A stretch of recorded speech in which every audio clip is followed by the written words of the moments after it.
시청자 여러분 안녕하십니까? 박영환입니다. 네, 빨라진 제19대 대통령 선거, 지금 마음이 가는 후보가 있으신지요? 이 정당들의 대선 후보 경선이 바쁘게 진행되고 있습니다만 이번 대선은 선거 기간이 짧아서 이 후보 검증이 부실해질 수도 있다 하는 우려도 지금 나오고 있습니다. KBS는 국민들이 후보들의 면면을 꼼꼼히 비교해 보실 수 있도록 주요 정당의 대선 후보 경선 토론을 진행하고 있습니다. 오늘은 더불어민주당입니다. 앞으로 90분 동안 어떤 후보가 국민들의 마음을 움직일 것인지 세심히 살펴보시길 바랍니다.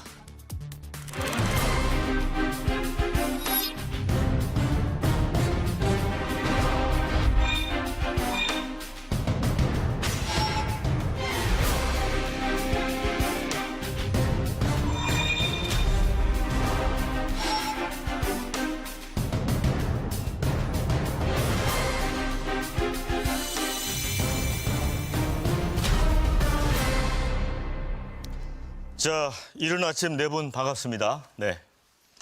자, 오늘 이제 후보들의 이 면면만 봐도 오늘 토론이 아주 좀 뜨거울 것 같아 이런 생각이 듭니다. 시청자 여러분도 이 토론에 참여하실 수 있습니다. 이 차기 대통령에게 바라는 점은 무엇인지 또 유료 문자 서비스 샵 1500으로 의견 보내주시면 됩니다. 건당 이 100원의 이용료가 있다는 말씀을 전해드리고요. 시청자 여러분의 많은 참여 의견 기다리겠습니다.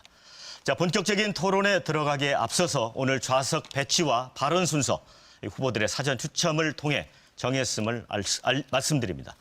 자, 더불어민주당의 경선 후보 네 분을 소개해드립니다.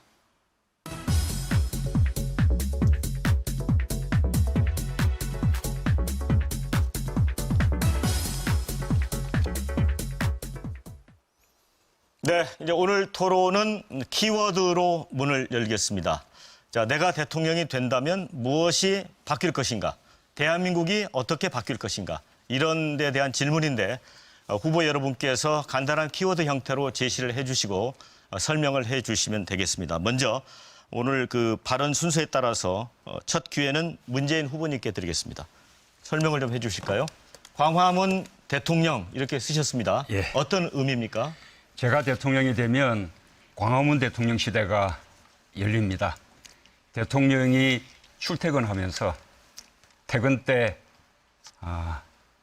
남대문 시장에 들러 시민들과 소주 한잔 하면서 세상 사는 이야기 나누고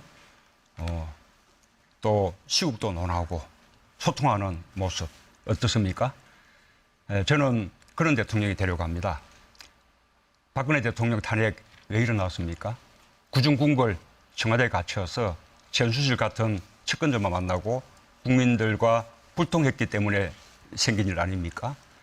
저는 대통령 집무실을 광화문 중부청사로 옮기고 지금의 청와대와 북악산은 국민들의 휴식 공간으로 돌려드리겠습니다. 국민들 속에서 국민들과 늘 함께하면서 소통하고 국민들의 눈물을 닦아주는 그런 대통령이 되겠습니다. 네, 다음은 안희정 후보님입니다. 대화. 이런 키워드를 제시를 해주셨습니다. 예, 저는 네. 대화로 잡았습니다. 우리 사회의 대화가 너무 부족합니다. 대화를 통보나 밀어붙이기라고 하는 정치 문화에 우리는 너무 오랫동안 지쳐 있습니다. 제가 대통령이 된다면 국무회의는 실질적인 대화와 토론의 장이 될 것입니다. 청와대나 대통령의 일방적 지시의 회의가 되지는 않을 것입니다. 또한 안보나 외교, 지금 현재 노사정, 이런 사회적인 많은 갈등들을 놓고 의회의 지도자들과 또 시민들과 적극적으로 대화하겠습니다. 미국 드라마에서 우리 젊은 분들이 많이 봤던 웨스트 윙, 미국 대통령이 어떻게 대화하는가, 정말로 부러웠습니다. 그런 나라 우리 한번 만들어봤으면 합니다. 대화하는 나라가 될 것입니다. 네, 다음은 최성 후보님입니다. 뭔가 많은 양을 지금 적어주셨어요. 저는 재밌게 써봤습니다. 땡방 뉴스, 땡큐 뉴스입니다. 저는 빛고울 광주 출신인데요. 고등학교 시절에 5.18 민주화운동을 경험했습니다. 그 시절에 전두환 장군이라는 분이 나와서 항상 TV만 틀면 스트레스를 줬습니다. 요즘에는 박근혜 대통령이 탄핵됐는데도 스트레스를 줍니다. 땡방 뉴스인데요.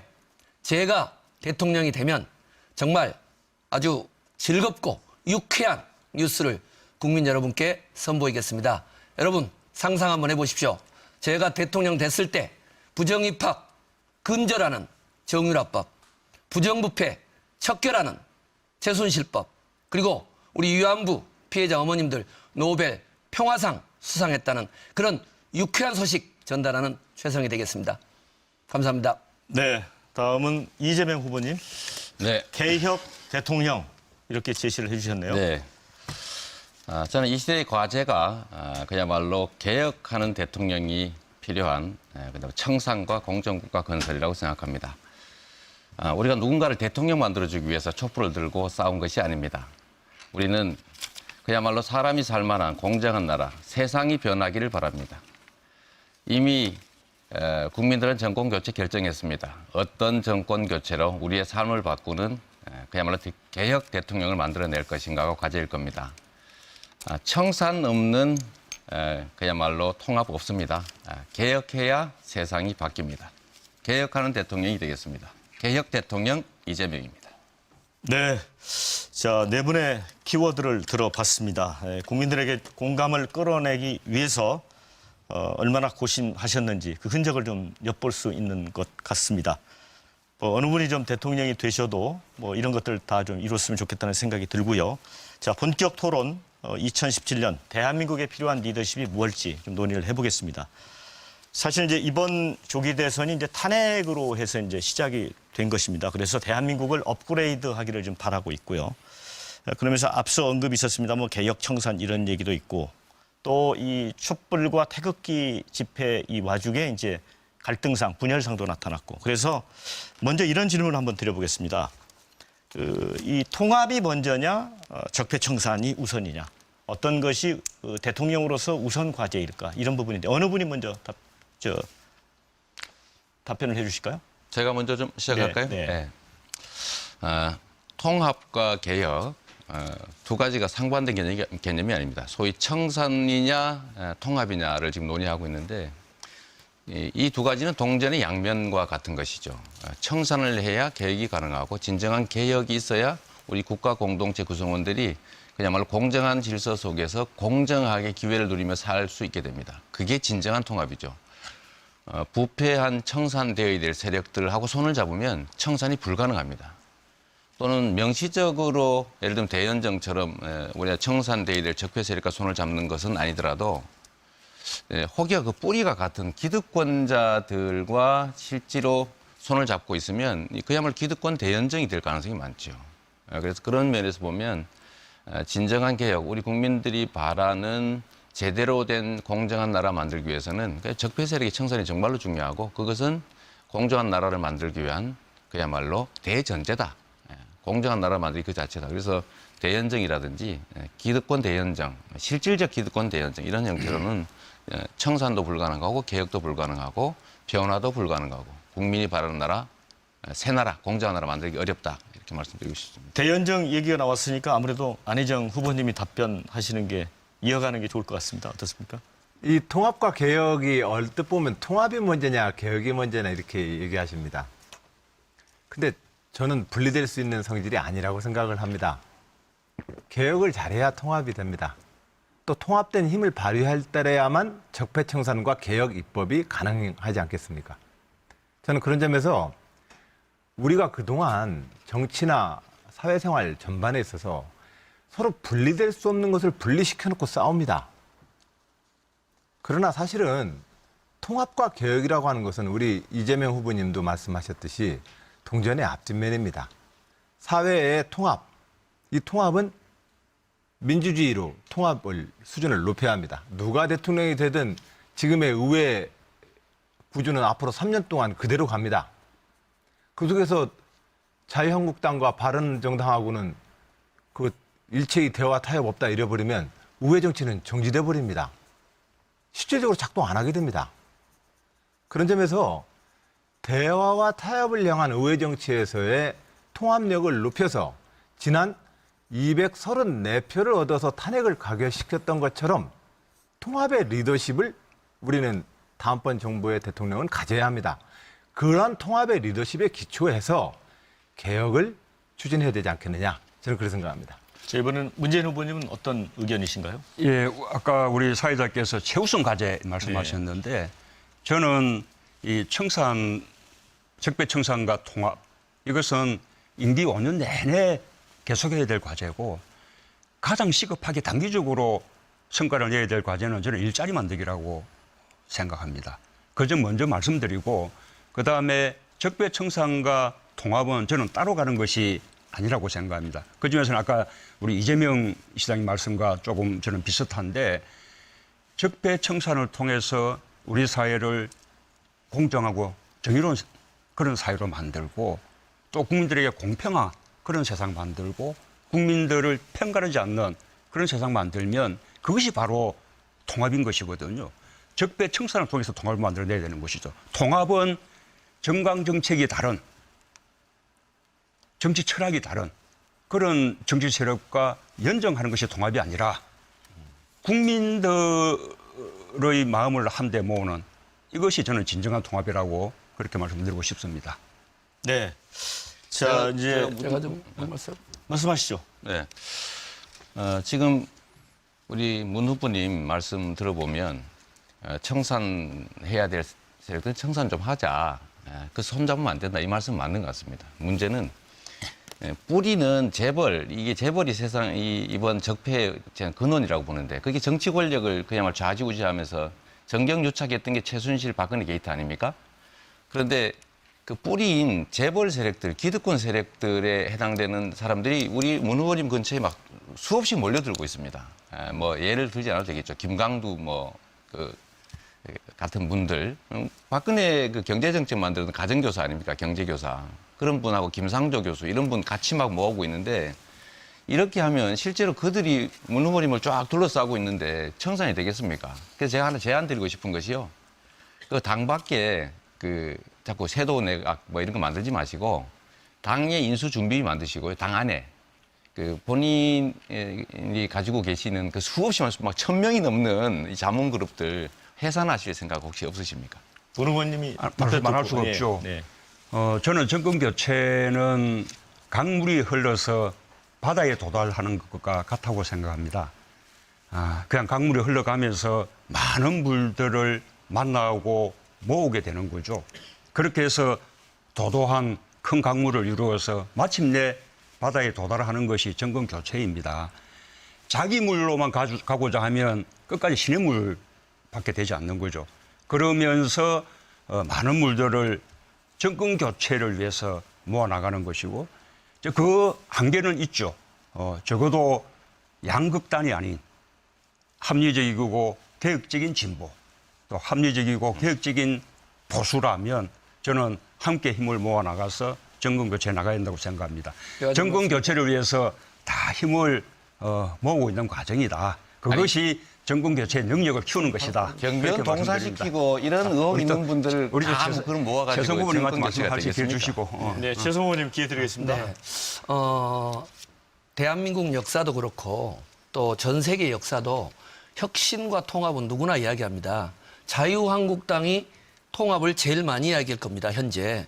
중요한 건 누가 어떤 개혁과 혁신을 이야기하느냐는 것이 중요한 것이 아니라 혁신과 개혁의 내용입니다. 당연히 혁신과 개혁을 해야 국민 대통합이 오는 거고 국민 대통합에 힘이 있어야 혁신을 하는 것이죠. 그러나 구체적인 문제로 돌아와서 지금 자유한국당과 연정을 하겠다는 것은 지금 오늘 이 순간도 홍준표 후보 같은 분들 노무현 전 대통령을 향해서 입에 담을 수 없는 폭언을 하고 있는데 그런 분들하고 우리 연립정부 합시다 하는 건 그런 분들이 뱉는 통합은 그들의 기득권의 논리를 위하는 거다 이렇게 보고요. 앞으로 우리가 혁신과 통합을 할 때는 원칙을 이야기를 하고 그 속에서 통합의 내용을 이야기해야 된다고 봅니다. 우리 안희정 후보께서 자주 국회 선진화법 이야기하면서 숫자 이야기하는데 그러면 독재 정치를 해야죠. 숫자 때문에 법을 개정 못한다면 우리가 두려워하고 우리가 다른 가치는 항상 국민과 역사를 바라보면서 대통령이 탄핵되는 이런 국정농단의 중심이 있었던 청렴, 정의 그리고 통합, 민생개혁 과제를 관철시키는 과정에서 이를테면 자유한국당 같은 경우는 헌정 파괴적인 발언을 계속 하고 있지 않습니까? 우리가 요구할 것은 이런 정당은 해체하고 또 국회의원직을 사퇴해서 정말 제대로 된 국민과 함께하는 개혁 공동정부를 수립해야 된다 이렇게 생각합니다. 네, 이 자유한국당과의 협치 대상에서 넣을 건가 뺄 건가 이런 질문을 제기해 주셨는데 우리 안희정 후보님. 저는 이 모든 게 사실은 자유한국당하고의 어떤 제 결론부터 우선 말씀을 드리면 국가개혁과제와 적폐청산에 합의를 해야 대연정을 합니다. 이 얘기를 누차 말씀을 드렸는데 자유한국당하고도 한단 말이냐 자꾸 저를 공격하십니다. 제 말씀을 다시 한번 드립니다. 국가개혁과제에 합의를 해야만 연합정부를 구성할 수 있습니다. 그런데 지금 저를 자꾸 자유한국당하고 연장한다는 쪽으로 몰아붙입니다. 매우 정치적 공세입니다. 바로 이게 이런 식의 대화가 구태정치입니다. 아니 근데 지금 그리고 아니, 저는 자유한국당과 아니, 지금 말씀 해체하고 듣고요. 하셨잖아요. 네. 아니, 연정을 하겠다고 당연히 하셨잖아요. 자유한국당도 연정의 대상이 됩니다라고 그러니까 얘기를 한 그거 겁니다. 물은 거죠. 당연히 우리는 그 안 된다고 연정의 보는데. 대상이 되는 것은 대화를 해봐야 될 거 아닙니까? 그걸 대화를 예. 해봐야 지금 돼요. 현재 그냥 나머지 제가 한번 그리고 해볼까요? 적폐청산에 조금만 대해서 얘기 듣고 기회 말씀하셨는데, 드리겠습니다. 예. 예, 적폐청산에 대해서 후보들이 말씀하셨는데 적폐청산 어떻게 하시겠다는 것이 저는 이해가 안 갑니다. 대통령령으로 다 적폐청산이 됩니까?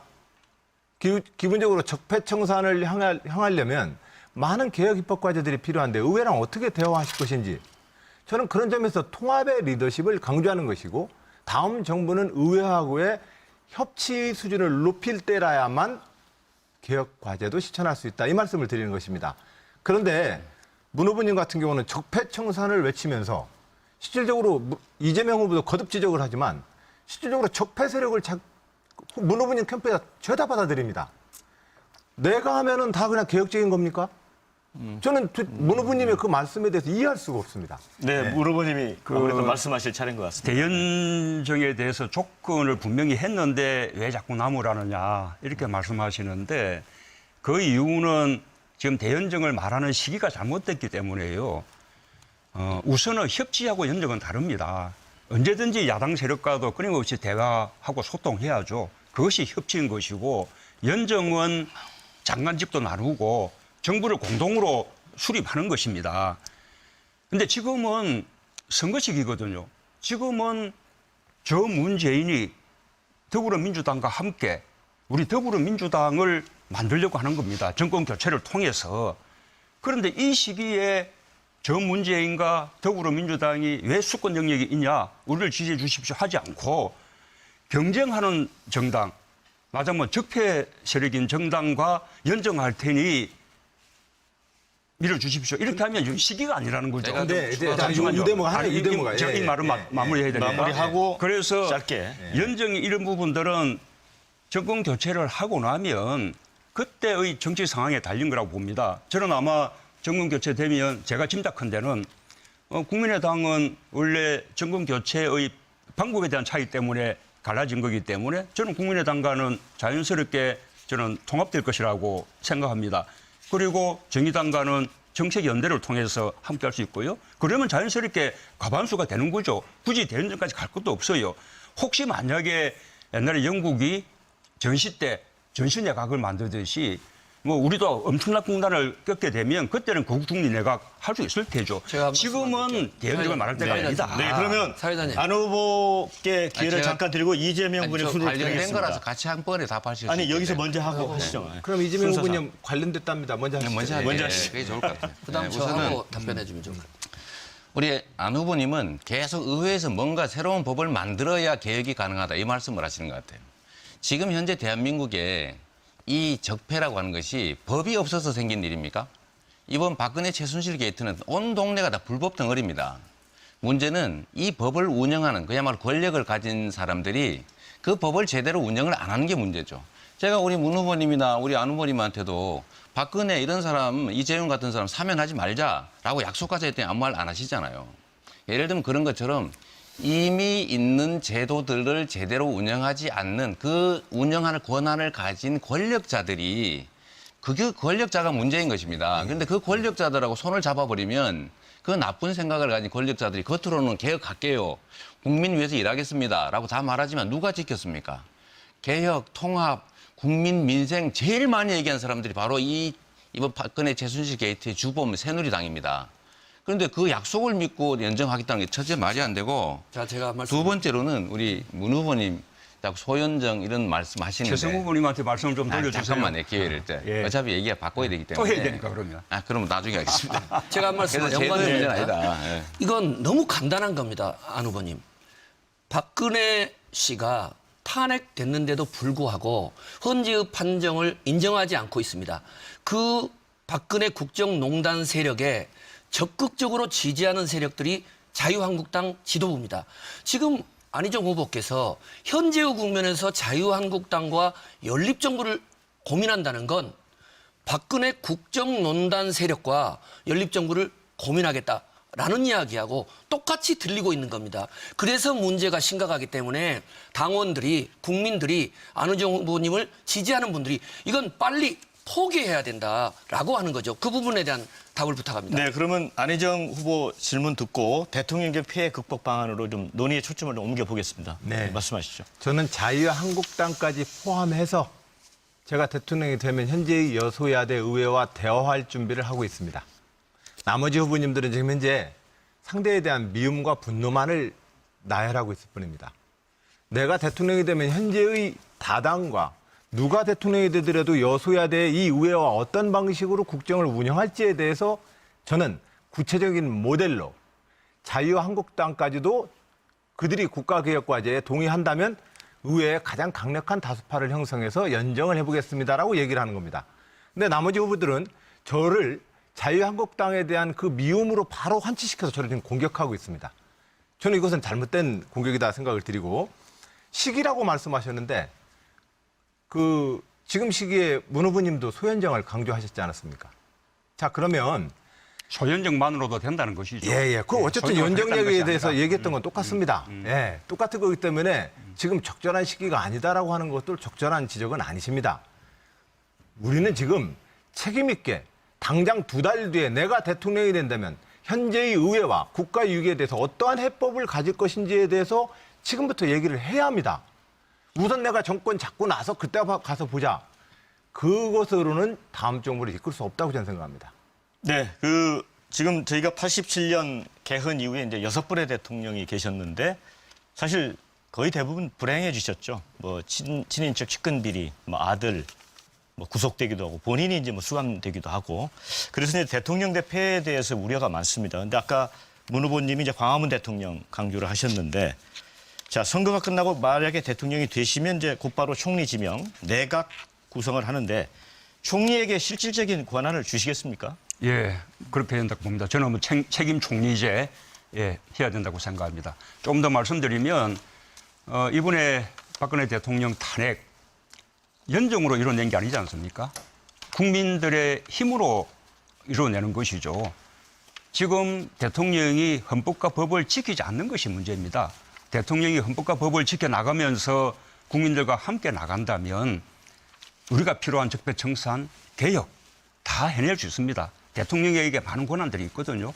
말씀하신 대로 대통령에게 모든 권한들이 다 모여서 제왕적 대통령이 되는 이 현실이 문제인데 이 부분은 아까 말씀하신 대로 드린 대로 강문 대통령이라는 하나의 소통으로 그다음에 또 방금 말씀하셨다시피 지금의 대통령제 하에서도 책임 총리제 또 책임 장관제 또 상권 분립을 강화해서 우리 국회의 견제 비판 권한을 높여주고 사법부문 독립을 강화시켜주고 결정적으로는 강력한 지방 분권을 통해서 중앙에 모인 권한들을 지방으로 다 분산시켜주고 이런 거 통하면 제왕적 대통령 이 패단 그냥 자연히 없어지는 것입니다. 결국은 대통령의 리더십이 제왕적 대통령의 패단을 없애는 것이지 무슨 대연정을 통해서 또는 무슨 법을 바꿔야만 만들어지는 것이 아니다라는 말씀드립니다. 네, 먼저 하시겠어요? 안 후보님 하시죠. 제가 먼저 할까요, 그럼? 예, 먼저 하시죠. 예.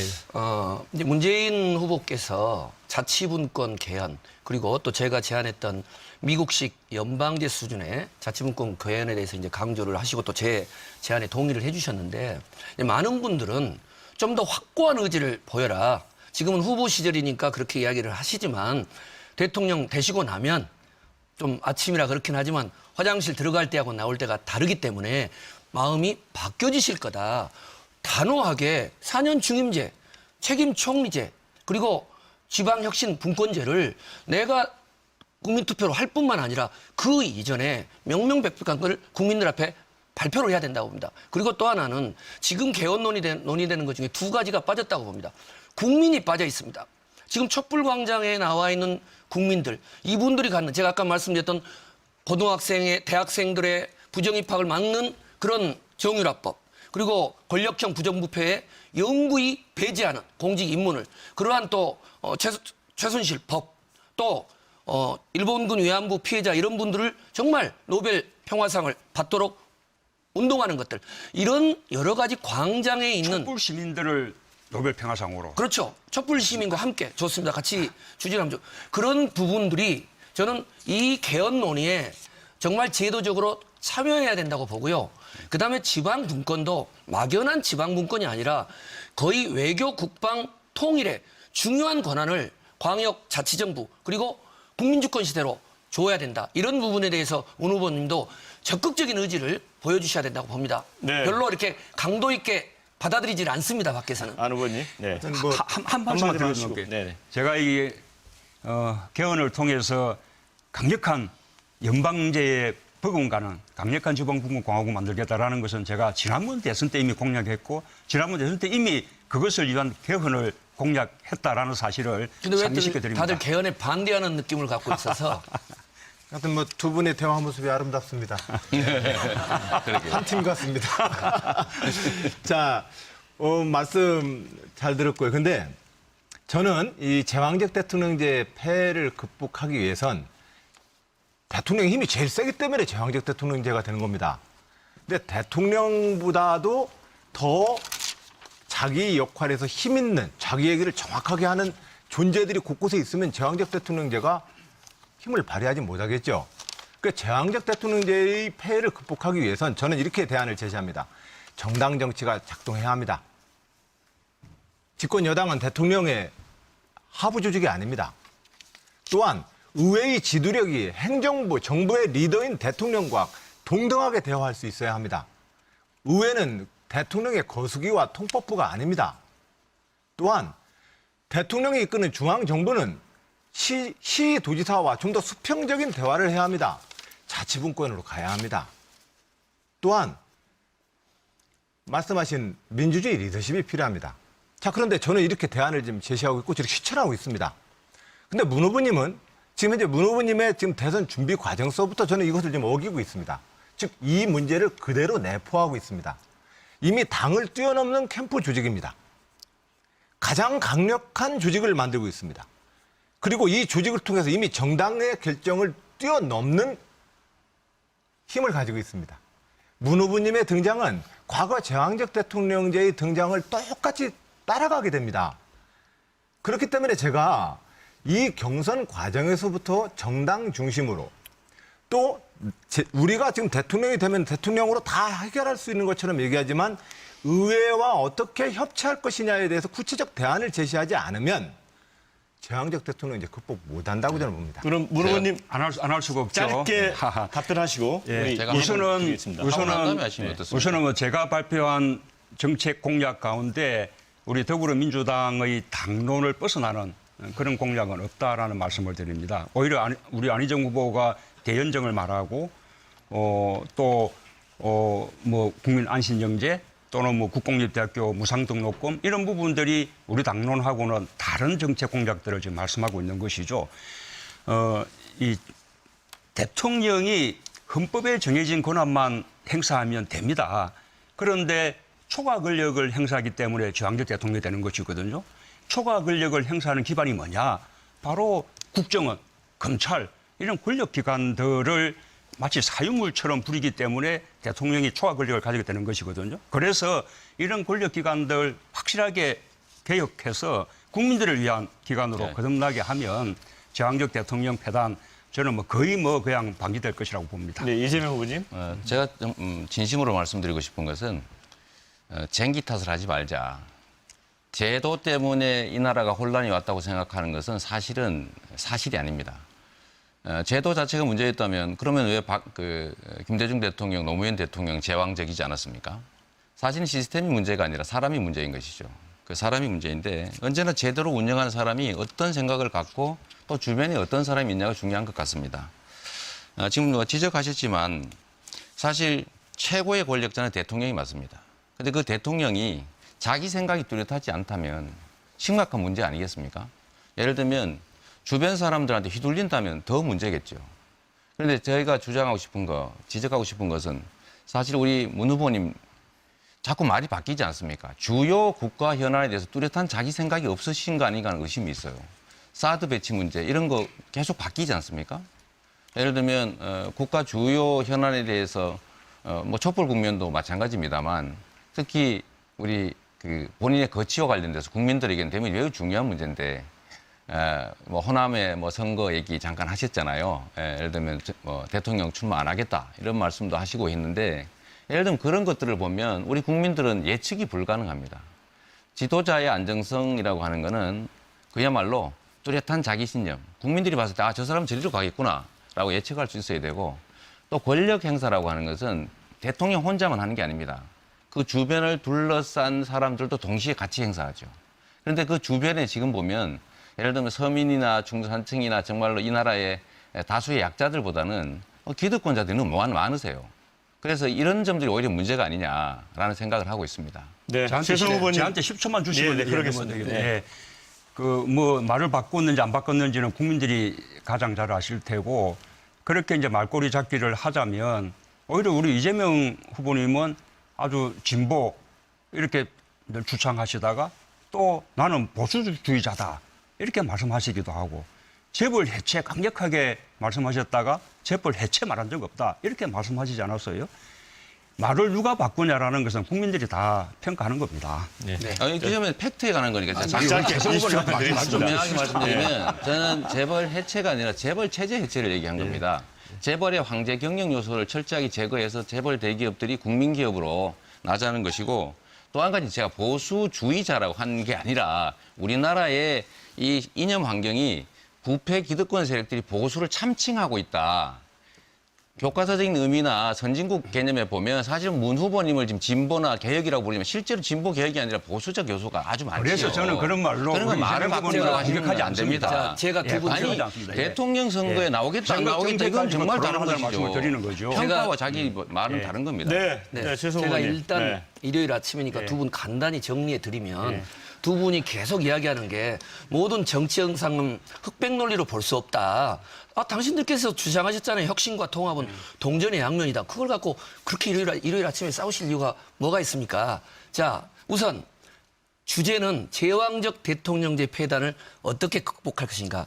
저만 여러 후보 중에 유일하게 청와대, 국회, 시장, 또 백수, 시민 겪어봤습니다. 중요한 건 좋은 대통령을 뽑아야 됩니다. 정말 협치적인 마인드를 가지고 있는 이런 통합적인 이런 좋은 대통령을 뽑아야지 박근혜 대통령 같은 이런 나쁜 대통령을 뽑아놓으니까 국정이 이렇게 농단됐고요. 두 번째는 시스템이 필요합니다. 사람만의 문제는 아닙니다. 이 시스템을 위에 여의도의 정치, 그다음에 특권층만이 아니라 대한민국 국민은 대단히 죄송하지만 이 자리에 있는 대권 후보들보다 정치인보다 훨씬 뛰어납니다. 그분들의 집단 지성을 개헌 논의에 참여시켜야 됩니다. 대통령 당선과 동시에 1년 이내에 내년 지자체 선거 때까지 국민적 총의를 모으는 형태로 해서 권력 구조 그리고 시민 참여 방안 개혁 의제를 만들어야 된다고 저는 그렇게 생각을 합니다.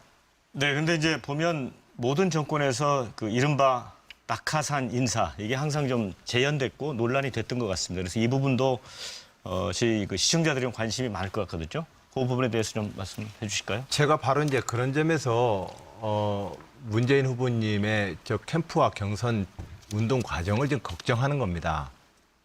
이미 2002년도에도 제가 직접적으로 대선을 치러봤지 않았습니까? 정당이 집권을 하게 하는 것이 중요하다. 내 캠프가 승리하는 것이 아니라 그런 측면에서 지금 현재 그 메모드 조직은 나중에 대통령 되시면 다 어디 한 자리 달라고 합니다. 지금 현재 그분들한테 신세 지면서 경선 운동하고 있는 거 아닙니까? 그런 측면에서 저는 제왕적 대통령제의 폐해를 극복하자라거나 미래를 뭔가 새로운 정부를 구성하고 운영하겠다고 한다면 과거와는 다른 뭔가를 좀 시도해보자고 제안하는 겁니다. 문 후보님을 막 한사코 그냥 요즘 젊은 친구들 말대로 디스하려고 하는 얘기가 아닙니다. 실질적으로 문 후보님이 현재 경선을 지금 임하고 있는 전반적인 방식이 그동안 제가 정당 활동을 하면서 봐왔던 모든 문제를 좀 다 안고 있습니다. 그 상태로 정권 교체를 대세론을 유지할 수 있는지는 모르겠으나 좋은 대통령, 이 시대가 원하는 개혁을 수행하기는 어렵다. 저는 그렇게 분명히 말씀을 올립니다. 네, 문 후보님. 그 인사 문제는 뭐 다들 기억하시겠지만 역대 정부 가운데서 말하자면 시스템 인사를 하고 그 인사 시스템에 대통령조차도 관여하지 않았던 그 유일한 정부가 참여정부입니다. 또 역대 정부에서 가장 인사검증을 깐깐하게 했던 정부가 참여정부인데 그 민정수석이 바로 접니다. 저는 인사검증에 관한 방대한 그 검증 매뉴얼도 마련해 놓고 나왔습니다. 이명박 박근혜 정부가 그 검증 매뉴얼만 따랐다면 그 뒤에 인사청문회 때마다 부동산 투기, 병력 멘탈, 위장 전입, 논문 표절, 뭐 세금 탈루 이런 인사들 인사하지 않았을 겁니다.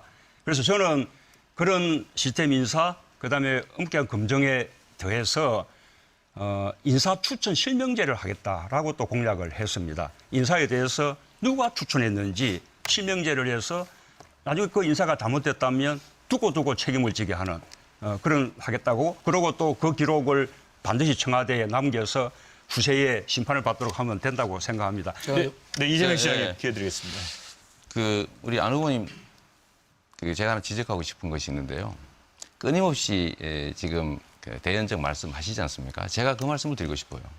탄핵 누가 했습니까? 숫자 부족해도 했습니다. 국민들의 힘으로 하는 겁니다. 정치는 정치인들이 담합을 통해서 하는 게 아니라 국민의 뜻이 관철되는 과정이죠. 만약에 우리가 어떤 정말로 국가에 필요한 개혁 과제를 수행해야 되는데 정치적으로 동의하지 않는다.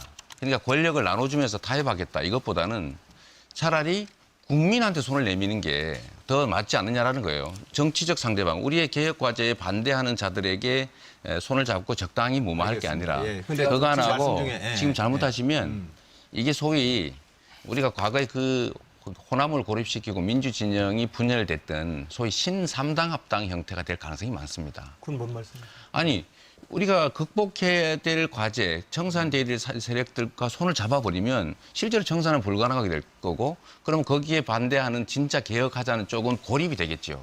그래서 이게 새로운 신삼당 합당 네, 그러면 아니냐. 안 후보님 짧게 하고 그 다음 단계로 넘어가겠습니다. 다음에 기회 드리겠습니다. 의회와 누가 대통령이 되더라도 현재의 여소야대 국회와 좀 더 높은 수준의 연합정부를 좀 구성하자고 하는 것이, 그래서 의회와 좀 더 대화를 하자고 하는 것이, 갑자기 이재명 후보님의 말씀으로는 정치인들의 담합이 되어서 저를 공격하는 단어가 됩니다. 대연정이란 권력을 나누고 의회하고의 장관 자리를 대화가 상대한테 주는 거죠. 대통령이 의회에서 대화하는 건 다릅니다. 의회하고의 대화가 그것이 담합이라고 얘기할 수는 없습니다. 아니 의회와 자, 대화는 그런 점에서, 뭐라고 하지 않는다니까요. 아니 이재명 짧게 한 후보님도 말씀만 소연정이라도 해야 된다고 얘기했잖아요. 그거는 의회와 협의하는 것하고 네, 네.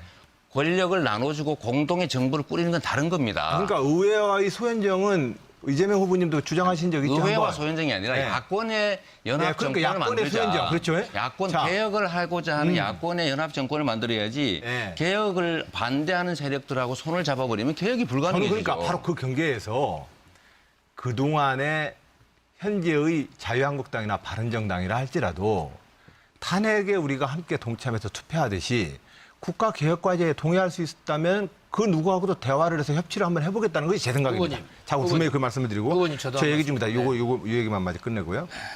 그리고 그리고 발언권을 주셔야지. 국민들의 힘을 정치한다. 예, 좋은 말씀입니다. 근데 국민들한테 365일 광화문 나와서 지금 시위해달라는 겁니까? 정치인들이 지금 책임을 져야 될 거 아닙니까, 이제? 자, 네. 민심을 반영해야지. 예, 국민의 그거는 뜻과 다르게 당연히 하죠. 정치적 그러나 손을 잡는 건 아니라는 광화문의 거죠. 촛불 광장에는 여야, 영남, 호남을 뛰어넘어서 국민의 90%가 참여한 시위입니다. 네. 자, 안 후보님. 거기에는 지금 지난번에 자유한국당을 지지했던 국민들도 있고 현재 이 순간에도 바른정당을 지지하는 국민들도 촛불 광장에 함께 했습니다. 그 국민들과 함께 하려면 당연히 의회랑 대화를 의회에서 아니, 대화하는 그거는 거야. 권력을 나누는 그것을 더 문제지요. 나아가서 잠깐요. 그 자, 대화를 통해서 네. 합의할 수 있다면 연합정부를 구성해보자고 하는 것이 뭐가 그리 잘못입니까? 네, 뭐 잠깐만요. 생각이 비슷하신 것 같은데 지금 제가 볼 때는 아니, 잠시 이 말씀 여기서 좀 마무리만 한마디만 네. 짧게 좀 해주시죠. 지금 다음 내용. 친인척 비리, 측근 비리를 이야기하는 이유가 뭡니까? 박근혜 대통령이 탄핵된 이유가 대통령이 청렴치 못하고 측근들이 비리에 연루됐기 때문 아닙니까? 그러면 중요한 것은 우리가 더불어민주당 후보면 대통령 후보의 청렴성, 주변 친인척 측근들의 청렴성을 철저히 검증해야 되고 더 중요한 것은 우리가 새로운 정부를 꾸리려고 할 때 자유한국당과 같은 청렴성과 권력적 부정부패에 연루돼 있는 이들과 조직적으로 연합정부를 꾸리면서 이러저러한 사람들의 청렴성 이걸 논한다? 이것은 너무 논리적으로 모순이 되는 것이죠. 자, 최 후보님 말씀은 제가 뭐라고 답을 할지 모르겠습니다. 예. 네, 자 그러면은 이제 다음 단계로 넘어가겠는데요. 지금 여러분께서는 더불어민주당 대선 후보 경선 토론을 함께하고 계십니다.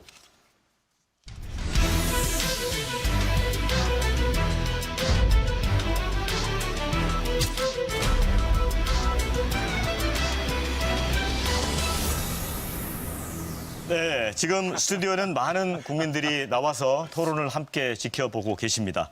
이 사전 합의한 순서에 따라서 후보들의 질문을 받겠는데요. 먼저 이재명 후보께 방청석 질문을 먼저 받도록 하겠습니다.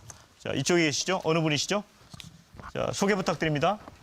네, 안녕하세요. 저는 공정거래법을 공부하고 있는 대학원생 정다원이라고 합니다. 네, 반갑습니다. 네, 이재명 후보님께 재벌 개혁에 관한 질문을 드리고 싶습니다. 이재명 후보님의 말씀을 듣다 보면 반기업 정서, 특히 대기업을 적대적으로 보는 것 같아 걱정스러운데요. 재벌 개혁을 넘어서 해체라고 말씀을 하실 정도로 재벌 개혁에 강한 의지를 보이고 계시는데 재벌 해체가 과연 가능한지 의문이고 그리고 최근에는 재벌 해체라는 표현이 논란이 되니까 재벌 체제 해체라고 바꿔 말씀하셨습니다. 솔직히 저는 재벌 해체와 재벌 체제 해체가 뭐가 다른지 모르겠고 재벌이란 말은 우리 영어로도 재벌이라고 할 정도로 우리나라에만 있는 특이한 경영 시스템입니다. 재벌은 분명 개혁되어야 한다고 생각합니다. 그러나 세습한 재벌이 문제이지 대기업이 나쁜 것은 아니라고 생각합니다. 제 친구들 중에도 대기업을 다니면서 돈도 잘 벌고 있고 많은 친구들이 대기업에 가고 싶어 합니다.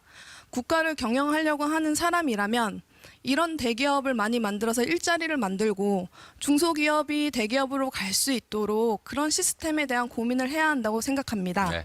네, 거기까지 해주시죠. 네. 질문이 아주 매섭습니다. 답변을 그렇죠. 해주시죠. 전적으로 공감합니다. 제가 하자고 하는 것이 재벌 대기업을 없애자는 게 아닙니다.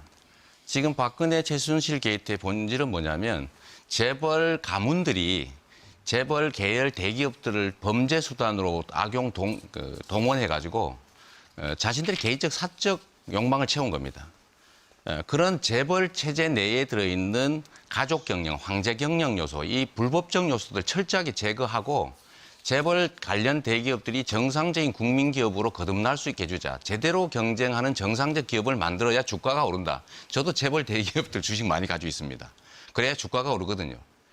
우리가 재벌 대기업을 없애자는 게 아니라 재벌 대기업들의 불법적 요소를 철저히 제거하고 중소기업 탈취 못하게 하고 약탈 못하게 하고 노동자들에 대한 부당한 탄압들 못하게 해서 정상적인 국제 경쟁력을 가진 기업으로 다 만들어내자라는 겁니다.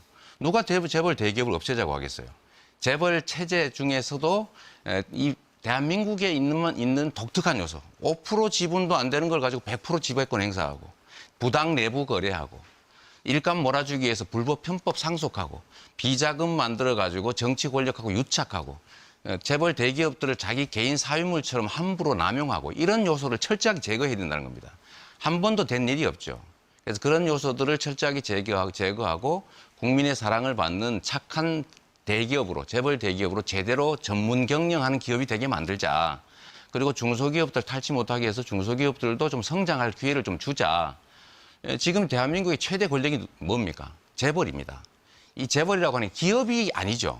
기업을 지배하고 있는 부당한 욕망을 가진 소수의 재벌 가문들.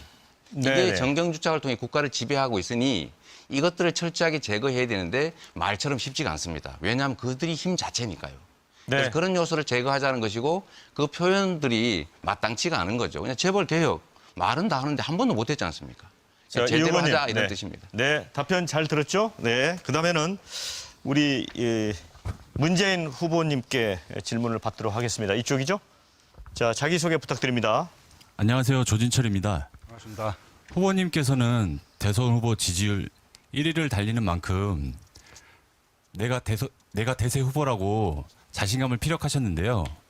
후보님이 강조하시는 적폐 청산을 강조하고 계신데 후보님이야말로 정치적 유산이 많고 정치적 이해 당사자들 간의 관계가 많아서 적폐 청산이 쉽지만은 않을 거라는 생각이 듭니다. 벌써부터 후보님 캠프에 사람들이 모이고 있고 그만큼 챙겨야 될 사람들이 많고 옥석을 가리는 것이 쉽지 않을 것 같은데요.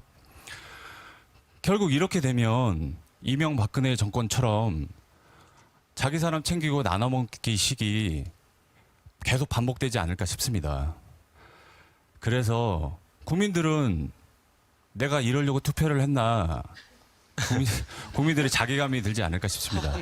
언제까지 정치가 경제의 발목을 잡고 국민을 볼모로 만들지 걱정입니다.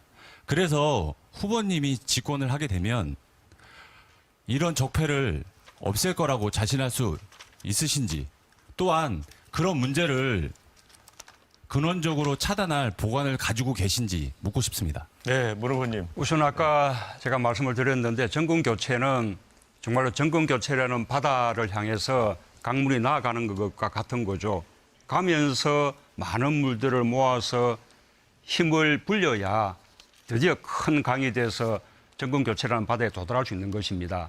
여기 우리 후보님들 우리 치열하게 지금 경쟁하지만 끝나고 나면 다시 함께 힘을 모아야 합니다. 이분들 가운데 과거에 이런저런 흠결이 있었다고 이렇게 뭐 배제한다면 큰 강물이 되겠습니까? 지금 참여하시는 분들도 마찬가지죠. 다들 과거에 삶이 달랐다 하더라도 지금은 정권 교체라는 목표를 함께 하기 때문에 함께 세력을 모으는 거죠. 그분들이 완전치 않습니다. 문제된 부분들은 다 그분들이 이미 사과를 하거나 저도 부적절하다고 지적을 했고 또 어떤 분들은 책임을 지고 물러난 분들도 있고요. 그러나 저는 그 흠결들이 저는 그분들의 전인격을 다 규정한다고 생각하지 않습니다. 우리도 얼마나 흠결이 많습니까? 그러나 흠결보다 장점이 많다면 그 장점들을 모아서 우리가 정권 교체의 힘으로 만들어내는 것이죠. 이제 또 이런 분들이 나중에 또 다 한 자리씩 하지 않을까? 그것은 정말 기우인 것이 지금은 우리가 공직 후보를 추천하는 것이 아니거든요. 정권 교체에 함께할 세력을 모으는 것이고 나중에 공직 후보는 문자 그대로 청와대 내의 엄격한 검증, 인사 시스템, 또 국회의 인사청문회, 국민들의 감시, 비판 이거 다 거쳐서 되는 것이기 때문에 그 부분에 대해서는 전혀 염려하실 필요가 없다. 역대에서 가장 깐깐한 인사 검증을 했던 민정수석이 바로 전문재인이다. 그렇게 믿어주시면 좋겠습니다. 네. 안심할 수 있겠습니까? 예. 네, 감사합니다. 네. 자, 오늘 질문들이 아주 맵고 그야말로 이 돌직구 같습니다. 자, 이번에는 우리 안희정 후보께 질문을 받겠습니다. 자, 질문해 주실까요? 안녕하세요. 대한민국 20대 청년 조유정입니다. 네, 안희정 후보님께서는 대연정을 통해서 보수적인 생각을 가지신 분들을 끌어안을 뿐만 아니라 다른 후보들의 약점인 노인 세대들도 전략적으로 집중적으로 포옹하려고 하시는 것 같습니다. 그런데 제가 2월 3일 허밍턴 포스터 코리아에서 후보님께서 인터뷰한 내용에서 대학 강연에서 복지는 침몰하는 타이타닉에 비유하면서 청년들을 위한 구명보트의 자리는 없다라고 말씀하신 것으로 알고 있습니다. 지금 대한민국에서 청년들은 젊다는 이유로 어머니 아버지 세대들도 경험했고 할아버지 할머니 세대들도 경험했기 때문에 참아야 한다라는 것을 강요당하고 있습니다. 그런 이유로 꿈과 희망만을 포기하는 것이 아니라 인간적으로 존엄하게 살 권리 그리고 행복할 권리마저도 침해당하고 있습니다. 저희는 대학 등록금을 걱정하고 비정규직을 전전하면서 살아가고 있습니다. 그렇기 때문에 안희정 후보님께서 구명보트에 청년들을 위한 자리는 없다라고 말씀하셨을 때 저희 20대는 굉장히 실망을 하고 외면당한 것 같아서 굉장히 슬퍼했는데요. 물론 저도 노인복지가 시급하고 중요하다는 것에 대해서는 깊이 공감하고 있습니다. 하지만 어느새 사회적 약자가 되어버린 우리 청년들을 생각하시면서 저희 청년들의 분노와 좌절에 대해서 이해하고 계신지에 대해서 궁금합니다. 예.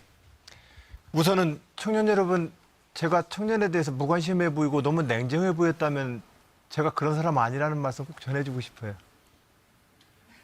이 얘기를 했던 대목은 우리가 복지, 특히 복지 정책에서도 자기가 일을 해서 일자리를 통해서 소득을 얻지 못하는 분들에 대한 우리의 보장과 지원을 좀 더 강화해야 됩니다라는 측면에서 구명보트를 얘기한 겁니다. 우리 청년들에게는 구명보트가 필요한 것이 아니라 풀장이 필요합니다. 수영할 수 있는. 근데 풀장이 지금 없습니다. 즉 일자리라고 하는 풀장이 없습니다. 이 일자리라고 하는 풀장이 왜 없습니까? 대기업과 중소기업과 하청업체 간의 이 일자리 양극화 때문에 우리가 가고 싶은 일자리는 아주 좁은 문이 돼버렸고 이 좁은 문에 들어가려고 우리 모두 지금 스펙하고 1년, 2년 휴학은 아예 의무가 돼버렸습니다, 지금. 그 온갖 고생을 해가지고 졸업을 해도 그 스펙 경쟁을 가지고 그 좁은 문을 못 들어갑니다. 자, 이 기울어진 일자리의 문제를 경제 민주화와 경제 개혁 조치를 통해서 풀어드리는 것이 가장 적극적 청년 정책입니다. 첫 번째가 당장의 대학생을 위한 청년 정책에 대해서는 우리가 이제 지금 국가 장학금 제도를 통해서 연간 3조 9천억 원 가량의 장학금 제도가 있습니다. 이 제도가 현재는 대학교 입학 정원들의 감소로 인해서 이 예산을 조금만 더 높여도 사립학교 다니는 학생들에게도 좀 더 높은 수준의 장학금 급여율을 높일 수 있습니다. 저는 앞으로 그렇게 할 겁니다.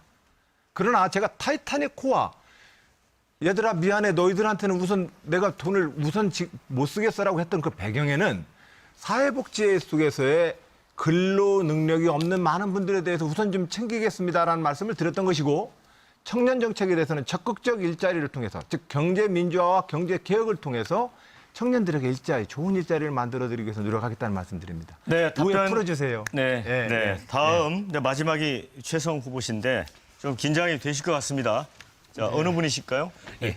질문하시죠. 예, 저 역사를 가르치고 있는 백이성이라고 합니다. 최성 후보님 반갑습니다. 정치에 관심이 많아서 지난 4번의 민주당 토론회를 다 봤는데요.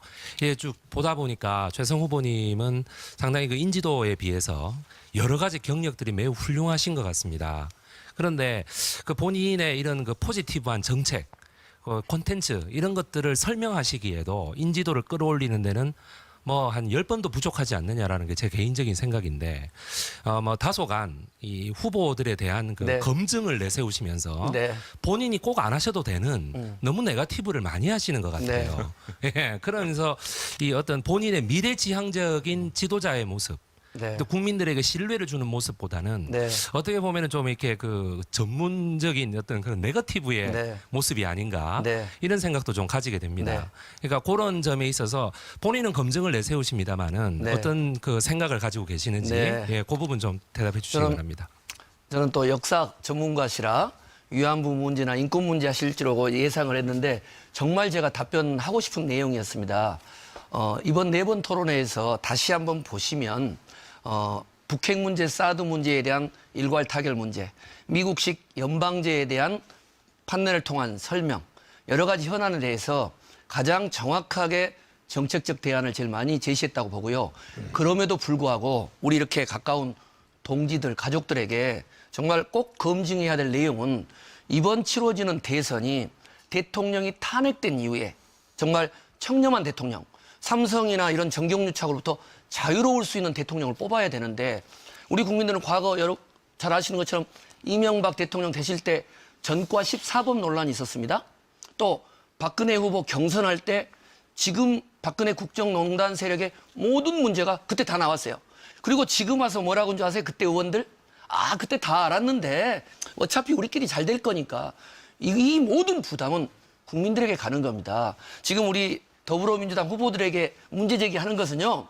칼 등으로 툭툭 치는 정도지 본선 올라가면 장난이 아니게 됩니다. 이 정도의 검증을 불편해하고 네거티브로 이야기한다는 것은 국민을 정말 우습게 보는 거고요. 자신의 도덕성, 청렴성, 그리고 정책적 비전을 철저히 검증해야 되는 거고, 그 점에 있어서는 앞으로도 뭐 오늘도 보셨겠지만 정책적인 비전이나 이런 내용들은 꾸준히 노력을 하겠습니다. 네. 너무 좋은 질문 해주셔서 감사합니다. 네, 자 아주 후보님들이 답변을 제가 보기에는 아주 적절히 잘 하신 것 같습니다. 자, 이번에 좀 분위기를 좀 전환해 보기 위해서요. 저희가 이제 특별히 후보들의 인생과 철학 이런 것을 좀 엿볼 수 있는 사진 한 장씩을 들고 와 주십사 이렇게 부탁을 드렸는데 모두 가져오셨습니다. 한 분씩 살펴보도록 하겠습니다. 먼저 최성 후보부터 보여주실까요? 네. 김대중 전 네. 대통령하고 찍은 사진이네요. 네. 네. 고민을 많이 했습니다. 제가 재선 시장 될 때 유언을 남기셨던 말기암 투병을 했던 아버님 사진을 가지고 나올 것인지, 아니면 청각 장애인 누님이면서 항상 기도해주는 누님 사진을 가지고 올까 하다가 이 사진을 가지고 나온 이유는 김대중 대통령께서 3번, 4번 떨어지시다가 꼭 대통령 되고 싶으셨고 영국에서 오셔서 찾았던 박사가 최성이라는 접니다. 네. 그래서 제가 그 당시에 TV토론 대책 팀장 맡으면서 많이 코치해 드렸는데, 이 그 당시에 이 젊은 아주 박사 최성이 이제 대통령 후보가 예비 후보가 돼서 이렇게 경선 후보가 돼서 논의를 하고 있어서 정말 감개무량하고요. 네, 거기까지 듣겠습니다. 토론하는 네. 순간에 네. 항상 우리 김대중 대통령님부터 코치 받으면서 하고 있습니다. 네, 다음은 우리 이재명 후보님 네. 사진 보여주실까요? 네. 어머님하고 찍은 사진이시죠? 몇 살 때입니까? 이게 사실은 예. 이 대학 교복을 입고 입학식 때 찍은 사진입니다. 네. 이게 원래 네. 대학 입학식 때 교복 안 입죠. 네. 제가 중고등학교를 못 다니고 네. 공장을 다니다가 대학을 갔기 때문에 네. 이 교복 못 입은 게 한이 돼서 몇 년도 입학하신 거예요? 82년 입학했죠. 그래서 그 사진인데 제가 뭐 그야말로 제 인생에 이 어머니는 정말 소중한 분이시고요. 제가 어릴 때 어머님이 저를 공장에 데려다 주시고 어머님 화장실 청소하러 가시고 이렇게 살았습니다. 그런데 제가 이 자리를 빌어서 한 말씀 드리고 싶은데, 이 어머니와 관련돼서 사실 저희 형님이 이제 시정에 개입하다가 이제 그걸 어머니가 또 말리고 이런 과정에서 어머니를 두들겨 패는 일이 벌어졌습니다. 그래서 어머니 다쳐서 입원하고 있을 때 제가 정말 참을 길이 없어서 저희 가족들 간에 형님 부부하고 좀 다툰 걸 또 녹음을 해가지고 네. 전 국민이 듣게 됐습니다. 아마 이 방송 들으신 분도 있으실 텐데, 제가 이 자리를 빌어서 여하튼 이유는 막론하고 제 어머니 너무 소중하고 또 어머니 맞은 날 흥분해서 제가 폭언을 좀 퍼부었는데 제 다 부족한 잘못이다 이렇게 말씀드리고 또 용서를 한번 구하는 의미로 제가 인사 한번 드리겠습니다. 제 잘못이고 앞으로 이런 일은 다시는 없을 거라고 약속드립니다. 네. 죄송합니다. 네, 분위기가 아주 따뜻해지고 있습니다. 문재인 후보님, 어떤 사진 가져오셨습니까? 저도 우리 어머니 기도발로 여기까지 왔다고 생각합니다만 오늘 제 사진은 예. 이 지금 제가 특전사 네. 공수부대에서 군복무할 때 사진입니다. 예, 낙하산을 직접 타보셨죠? 예, 그러니까 원래 내려가시- 공수부대는 네. 이제 하늘에서 낙하산 타고 네, 네. 적진으로 네. 이렇게 침투하는 그런 이제 강화 훈련을 하는데 네. 산악에서 강화할 때 입는 네. 이 산악 강화 복장입니다. 이 공수부대 때 제 주특기는 폭파병이었습니다. 그래서 그 12.12 군사 반란 때 그 반란군 막다가 총 맞아서 창물인 표상이 됐던 정병주 특전사령관으로부터 제가 폭파 최우수 상을 받기도 했고요. 나중에 이제 제1공수여단의 여단장이 아까 말씀하셨던 전두환 장군, 그때 그 반란군에 맞으면 이제 가장 우두머리였는데 제가 전두환 여단장으로부터도 표창을 받기도 했습니다. 이 수중 침투 축구조 훈련도 받기도 했고요. 76년도 8월 달에 그 판문점 도끼 만행 사건 때 우리가 미루나무 제거 작전을 대풍권 2 상황에서 했는데 그때 제가 그 작전에 참여하기도 했고 요즘 우리 하고 있죠. 독실 훈련, 또 팀 스피릿 훈련, 그 한미 합동 훈련 때도 그때부터 시작이 됐는데 줄곧 참여했습니다. 저희의 어떤 국가관, 안보관, 애국심 대부분 이때 형성된 것이라는 말씀을 드리고 싶고, 특히 이때 확실하게 우리가 인식을 가졌던 것은 우리가 확실한 안보 태세를 갖춰야만 맞아 남북 관계가 평화로울 수 있다. 네. 그런 점입니다. 그래서 네. 앞으로도 제가 대통령이 된다면 확고한 안보 태세, 국방 우위를 바탕으로 북한과 다시 또 평화로운 관계를 이렇게 회복해 나가겠다라는 의원님, 의지를 네, 자, 전두환 장관 마지막으로 받은 표창장은 안희정 후보님 사진 보겠습니다. 버리셔버려야지 그거 네. 가지고 계세요. 자, 보실까요? 자, 안 후보님 사진은 보니까 지금 본인 얼굴이 안 나와 있는 사진이에요. 1980년 5월 23일 모든 신문을 도배했던 최초의 광주 시민항쟁, 당시는 광주 사태라고 했습니다. 제가 이 신문의 첫 사진을 보면서 그 당시 대전에서 고등학교 1학년이었습니다. 말할 수 없는 불면의 밤을 보냈습니다. 저 시민들 곁에 가야 된다고 생각을 했습니다. 하지만 무수히 많은 죽음 끝에 그렇게 5월은 끝났습니다. 그리고 저는 그 뒤 여름방학을 지내고 나서 이 광주 항쟁과 김대중 내란음모 사건에 대해서 의문을 품은 채로 계엄사에 잡혀가서 학교를 제적당했습니다. 오늘 정치인 저 안희정이 있는데 이 사진은 제 출발점입니다. 우리 그래서 민주주의자로서 저는 민주당을 이 역사를 함께 해왔습니다. 오늘이 제가 있게 한 한 장의 사진입니다.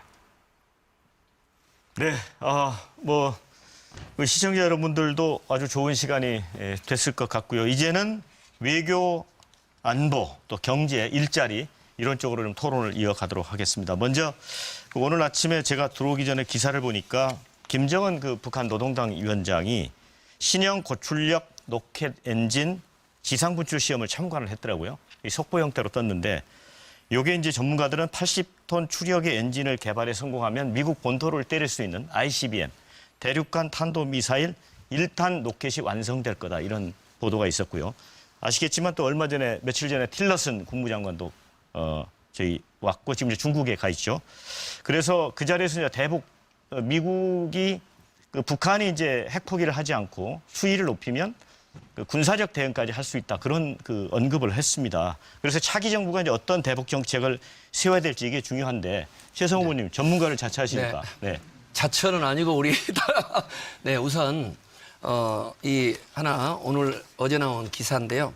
한류스타인 손지창 씨가 성토를 한 겁니다. 대한민국 정부를 향해서 지금 이 중국이 무역 압박을 가하고 이 사드와 이 한반도 위기가 나오는데 대한민국 정말 정부는 뭘 하느냐 도대체 어디에 가 있느냐 성토하는 겁니다.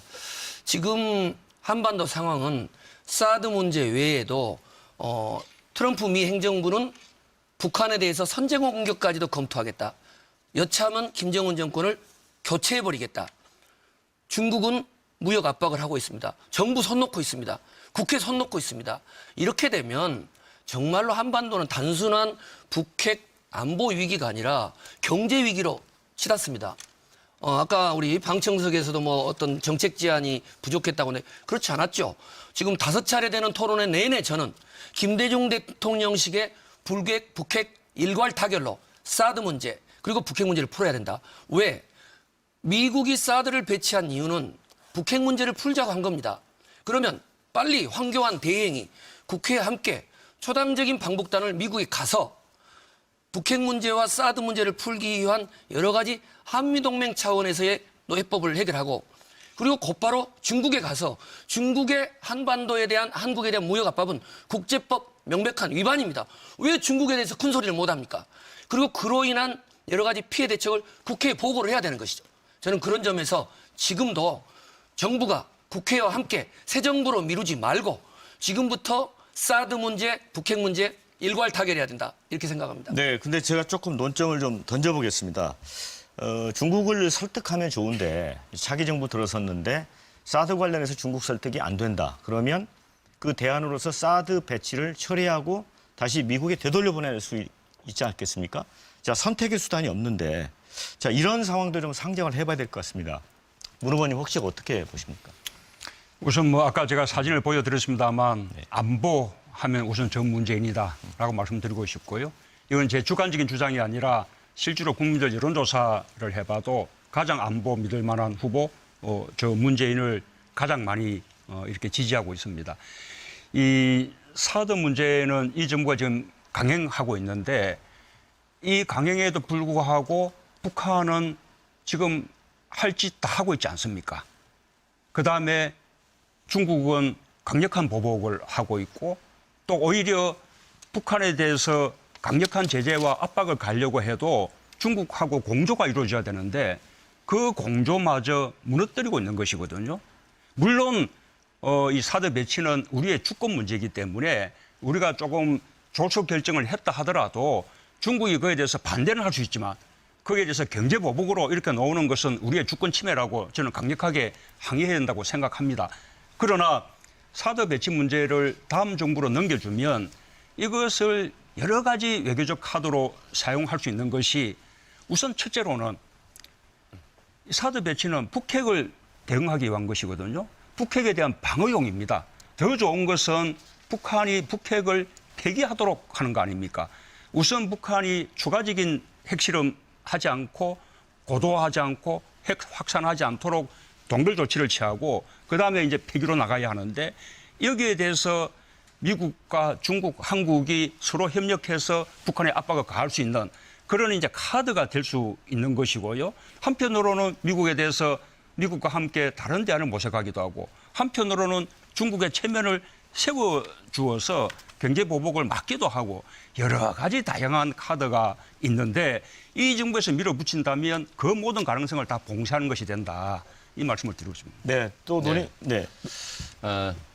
사드 배치 문제에 대해서 중국이 반발하는 것은 이해할 수는 있지만 과도한 건 사실이고 중국 정부도 제재에 자제해야 되는 건 맞습니다.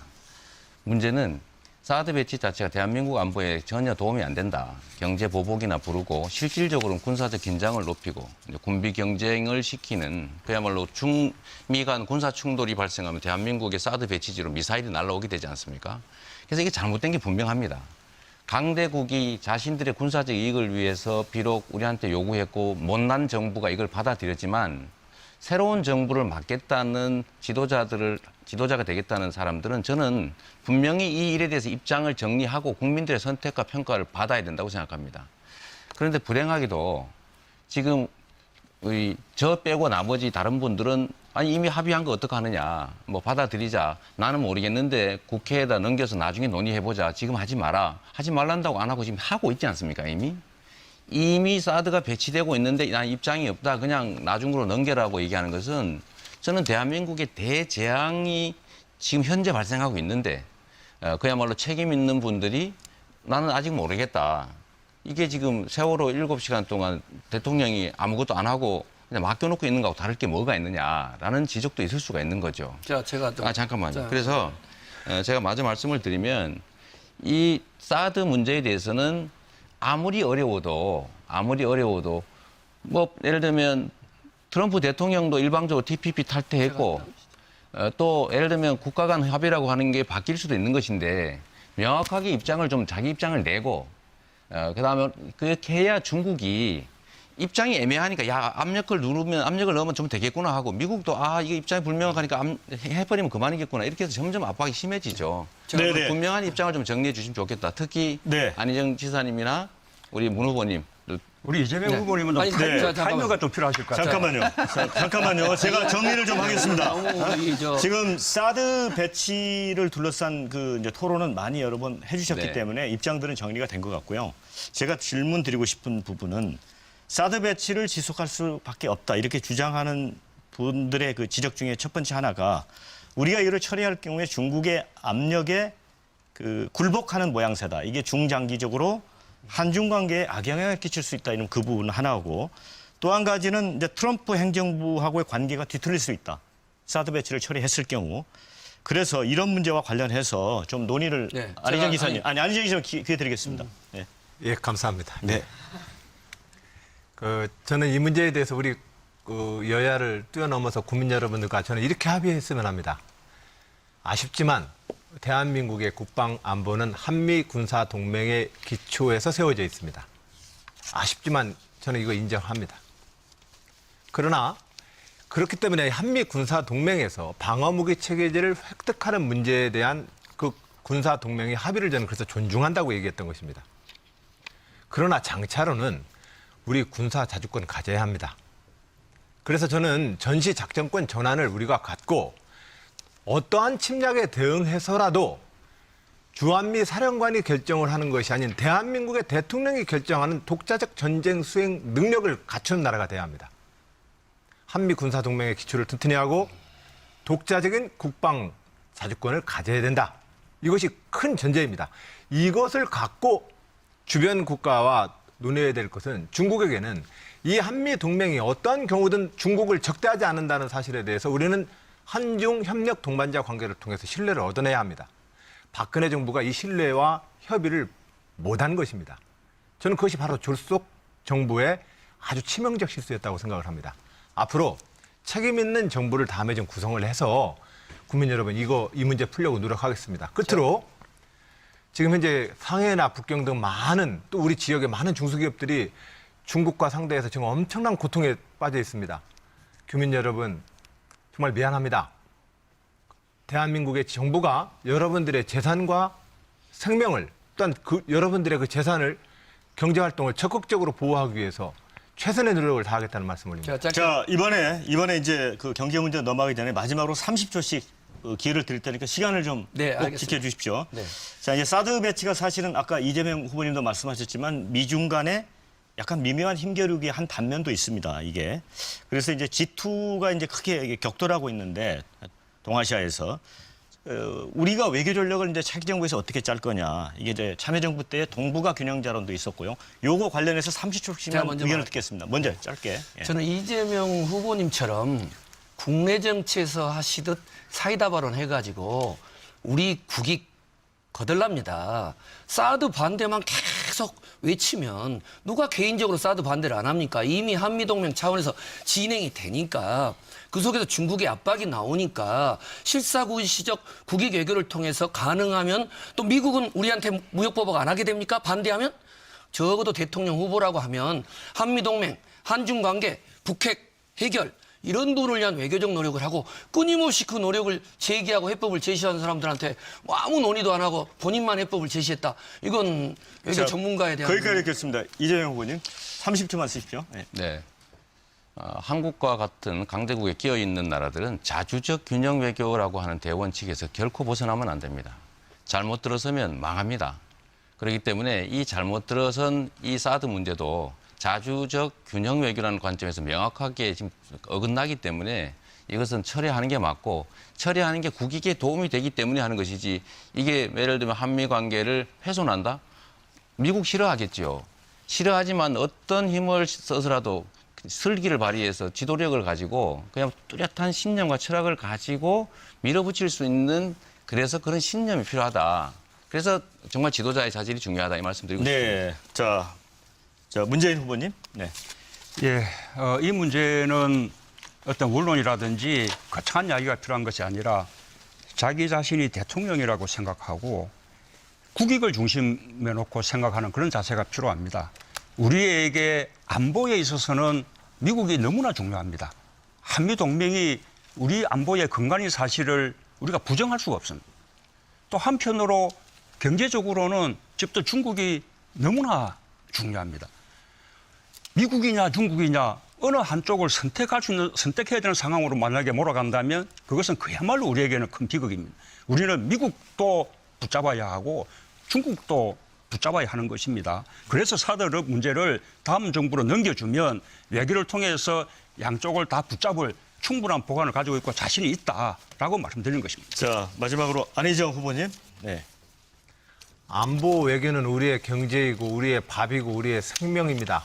5,000년 이 땅의 역사가 이미 안보 외교를 잘할 것을 우리에게 명령하고 있습니다. 근데 이 안보 외교의 해법은 서희의 외교술만 가지고는 안 됩니다. 핵심적으로는 국민이 단결해야 된다고 저는 믿습니다. 국민의 민주적인 단결 없이 그 어떤 지도자도 안보 외교 노선을 풀 수가 없습니다. 저는 국민을 단결시키고 싶습니다. 왜냐하면 안보 외교가 우리의 모든 것을 걸고 있기 때문에 그렇습니다. 국민의 단결들을 꾀하기 위해서 좋은 정치 리더십을 만들어 보겠습니다. 네. 자, 감사드리고요. 자, 경제 쪽에서는 저희가 지금 시간이 많지 않기 때문에 일자리 대책, 그다음에 비정규직과 정규직 문제, 이 대기업과 중소기업의 격차에서 요 문제를 좀 좁혀서 논의를 하겠습니다. 청년 실업률이 지금 10%가 넘지 않습니까? 지금 특히 예를 들어 뭐 학원에 다니고 있거나 이런 젊은 층까지 생각하면 350만 명이 될 것이다. 이런 지적도 있습니다. 문 후보님, 이 청년층 일자리 정말 확실하게 만들어내시겠습니까? 이번에는 문 후보님 말고 다른 분이 그렇습니다. 제가 먼저 좀 한번 드려요. 그럼 이재명 후보님 양보하시겠습니까? 계속 문 후보님 먼저 하고 양보하시겠습니까? 양보하시죠, 한번. 하시죠. 네, 양보하시죠. 네, 이재명 후보. 아니, 서로 양보하시면 발언 총량들을 좀 정해주세요. 네, 네. 발언 총량하면 우리 물은 자, 제일 말씀하십시오. 많습니다. 예. 일자리 관련해서 문 후보님 제가 대책을 한번 봤는데요. 81만 개 공공 일자리 만든다고 하셨지 않습니까? 그중에 보면은 17만 개를 뺀 나머지 64만 개는 기존에 있는 일자리더라고요. 기존에 있는 일자리를 조금 개량하는 수준이었습니다. 그런데 국민들한테는 81만 개 일자리 만든다고 해서 국민들은 야 81만 개 생기는구나 이럴 수 있지 않습니까? 그래서 그거는 나중에 좀 한번 발언하실 때 한번 해명해 주시면 좋겠고요. 저는 청년 일자리 정말로 중요한데 그래서 몇 가지 만들어 봤습니다. 전문 모병 한 10만 정도, 산업기관 요원 10만, 소방, 경찰, 노동경찰, 교원 한 10만 정도, 그다음에 복지, 보건, 보육 한 10만 정도를 만들면 좋겠다고 생각하고 또 민간에서 52시간 이상 강제로 불법 노동하는 거, 이걸 줄이면 한 33만 개 일자리가 만들 수 있고요. 그다음 초과 근로수당 실제로 지급하지 않고 계속 초과 근로를 많이 시키기 때문에 전 세계 최장 시간 노동을 하고 있는데 이 초과 근로수당 1.5배 철저히 지급하게 하면 정말로 일자리가 한 15에서 20만 개는 자연스럽게 늘어난다. 이런 게 진짜 일자리 정책이라는 생각이 듭니다. 그래서 최저임금 10,000원, 노동경찰을 통한 철저한 노무관리, 노동권 강화 이런 걸 통해서 일자리의 질과 양을 늘리는 게 중요하다 이렇게 생각합니다. 네, 공공부문 일자리 늘리는 거에 대해서 질문을 하셨으니까 문 후보님이 이번에는 답변을 하시는 게 좋을 것 같습니다. 우선 좀 일자리 문제, 특히 뭐 청년 실업 문제는 거의 뭐 국가 재난 수준입니다. 그래서 특단의 대책이 필요하죠. 아직도 뭐 민간에 맡겨야 된다라고 하는 것은 너무 안이한 이야기라고 생각합니다. 민간에서 일자리 만드는 것을 활성화되게끔 뭐 4차 산업혁명에서 신성장 동력 만들어내고 또 창국국가 만들고 사회적 경제 활성화시키고 이런 노력 필요하지만 그 시간이 걸리기 때문에 우선 단계 대책으로 공공 부분에서 많은 일자리를 만들어내야 한다고 생각합니다. 현실성이 있느냐라고 주장하는데 이미 우리 당의 정책 공약입니다. 경찰, 소방, 그다음에 교육, 뭐 복지 늘리겠다. 우리 공약 아닙니까? 또 보육도 공공어린이집, 공공유치원 30% 이상 40% 이상 늘리겠다. 또 공공의료 확충하겠다. 치매 전문병원 각지 만들겠다. 어린이 재활병원 만들겠다. 이런 거 다 하면 자연스럽게 공공 부분에서 일자리가 많이 늘어나는 것입니다. 그러면 언제까지나 그렇게 계속 국가 예산으로 이렇게 일자리 만들어야 되느냐? 저는 우선 뭐 국가 예산의 쓰임새에서 일자리 만들기보다 더 중요한 쓰임새는 없다고 생각하고요.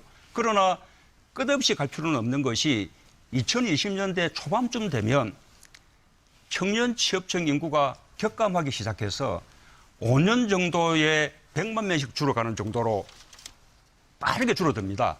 그래서 그때는 일자리 늘리기가 문제가 아니라 오히려 노동력 공급을 걱정해야 되는 그런 때가 오거든요. 그때까지만 정부가 특단의 대책을 마련하면 된다라는 말씀을 드리는 것입니다. 네, 최성 후보님. 네, 저는 준비된 후보는 오늘 또 준비된 자료를 가져왔습니다. 네, 지금 많이들 청년 일자리 이야기하고 있는데 일자리는 종합적으로 접근해야 됩니다.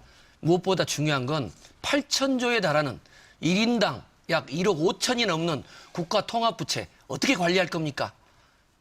관리해내야 되고 그리고 대기업과 중소기업 간의 상생발전 이루어내야 되고 또 지방자치 분권을 통해서 대기업들 지방으로 내보내야 그리고 특별한 인센티브 줘서 지방경제, 지방기업 살려내야 됩니다. 그리고 구체적인 일자리는 우리 문 후보님, 이 후보님 계속 공기업이냐, 공공분야냐, 민간기업이냐 싸우시는데 싸우지 마세요. 공공분야도 늘리고 민간기업도 늘리고 총체적인 이런 일자리 프로젝트 해야 되고 저희 고양시에서 야당 시장인데도 불구하고 20만 개의 일자리 창출을 만들어내는 고양 통일한국의 실리콘밸리 프로젝트 추진됩니다.